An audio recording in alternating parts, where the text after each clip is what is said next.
रहीम। मेरा ख़्याल है कि अगर आपको ज़िंदगी के कोई हौलनाक तरीन कोई इंसिडेंट आपको पता हो या आपने देखे हो तो ये उनमें से एक है, जिसमें एक बाप जो है वो बेटी को जिस तरह तशद्दुद कर रहा है, उसकी आंखें ज़ाया करने की कोशिश कर रहा है, बीवी के साथ जो उसने सलूक किया है, और चंद एक चीज़ें जो उनकी बेगम ने अभी बताई हैं जो उसने की हैं, मेरा ख़्याल है ये नाकाबिल माफ़ी हैं। और उनके साथ मैं एक वादा अंदर करके आया हूँ कि उनको इंसाफ दिलाएंगे, चाहे वो किसी भी हमें जान मारनी पड़े, जो भी करना पड़े, और जल्द अज जल्द दिलाएंगे। और मैं तो ज़िंदगी में सोच नहीं सकता था कि कोई शख्स इस तरह कर सकता है। उस बच्ची जो जिसकी आंखें दोनों उसने ज़ख्मी की हैं, एक तो आज उसकी सर्जरी हुई है 4 घंटे की, तो इंशाल्लाह ताला एक आंख बचा लेंगे। दूसरी आंख के लिए जो भी मुमकिन होगा हमें उसको बाहर भेजना पड़ा, या यहाँ पे भी अली जान साहब भी इधर ही हैं, बुला लें, तो उसके लिए भी अगर हमें कुछ करना, जो भी कुछ भी करना पड़ा वो भी इंशाल्लाह ताला करेंगे। लेकिन इलाज के लिहाज से हमारी तरफ से कोई 1% भी कमी नहीं आएगी, और इंसाफ के लिहाज से भी इंशाल्लाह 1% कमी नहीं आएगी। लेकिन अल्लाह ताला इस तरह के वाक़यात ना दिखाएं किसी को, क्योंकि बहुत ही दर्दनाक किस्म की स्टोरी है। साहब ये बताइए कि एक तो अफसोसनाक वाक़या आपने उसमें कॉन्डोलेंस भी कर दी है और मैयर्स भी अब लेंगे। इस वक्त जो कमिंग स्टेप्स पर मुहर्रम आ गए हैं, आज आपने एक बड़ी मीटिंग भी शेयर की है मुहर्रम के हवाले से। लॉ एंड ऑर्डर की सिचुएशन पूरे सूबे के अंदर कैसी है? बारिशें भी हो रही हैं, मुहर्रम भी है, वो थोड़ा सा उस पर ब्रीफ करें कि किस आज काफ़ी डिटेल सेशन हुआ है, सारे लॉ इन्फोर्समेंट एजेंसी सारी थी वहाँ पे, और हमारा यही कोशिश है कि लोगों को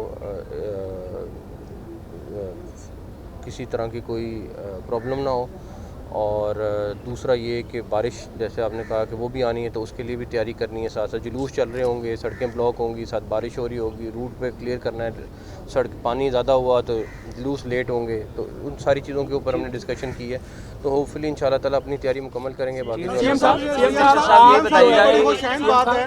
ये बड़ी खुशैन बात है कि आप अस्पतालों की तरफ बड़ी तवज्जो कर रहे हैं। आप तो हर शोबे को रिस्क अलाउंस दे रहे हैं, ये पुलिस में भी है और दीगर जो महकमे उसमें भी है। ये बताइए, जो पैरा मेडिकल स्टाफ है अस्पतालों में जो काम करता है, सबसे पहले फर्स्ट एड ये देते हैं, सबसे पहले पेशेंट को डील ये करते हैं, तो सबसे ज़्यादा रिस्क में तो पैरा मेडिकल स्टाफ होता है अस्पतालों का, तो उसके लिए सर ये रिस्क अलाउंस क्यों नहीं? अभी तो सबके लिए तनख्वाहें बढ़ गई हैं, सब कुछ। आप मोहसिन नकवी से मोहसिन इंसानियत बन गए हैं, क्योंकि आप अस्पतालों में भी जा रहे हैं, कोई ऐसा वाक़या हो रहा, सैलाब आ रहा, पानी आ रहा, आप उधर चले जाते हैं। लेकिन इस वक्त अस्पतालों के अंदर नर्सिस कैडर की शदीद कमी है। 16,000 नर्सिस इस वक्त आज 550 की अप्रूवल दी है। चीफ मिनिस्टर साहब ये बताइएगा कि आज आपने एक मीटिंग शेयर की है और उसमें 8, 9, 10 को ड्रोन कैमरों पर पाबंदी लगी। ढिजी खान और रावलपिंडी में थ्रेट अलर्ट्स आए हैं, आपको भी थ्रेट अलर्ट है, इस हवाले से क्या प्लान किया है?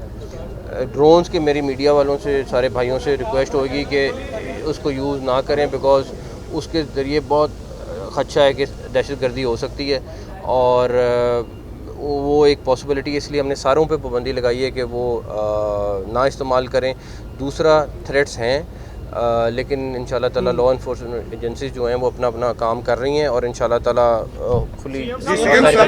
हॉस्पिटल में मशीनें खराब है, LFTs RFTs की मशीन खराब है, और दूसरा पे जिना हॉस्पिटल PIC समेत वहाँ पे पार्किंग की जो लोअर पार्किंग हो दी गई है, लेकिन वो कब्जा है, कोई भी नोटिफिकेशन अभी लोअर कर रहे हैं, चीज़ें स्ट्रीमलाइन कर रहे हैं, बहुत चीज़ें ख़राब है। बात यह है कि आपने इसलिए किया कि 30 की बजाय 10 लिए गए, अभी भी वो 30 सॉर्ट आउट कर रहे हैं। यकीन करें, आप यकीन करें, लेकिन वो नहीं, देखिए मेरी बात सुन, जब लाहौर पार्किंग कंपनी आ रही है तो रेट फ़र्क हो रहा है। बिल्कुल उससे पहले ओवर चार्ज कर रहे थे, और जो ठेकेदार था उसको 10 का रेट है वो 30 चार्ज कर रहा था।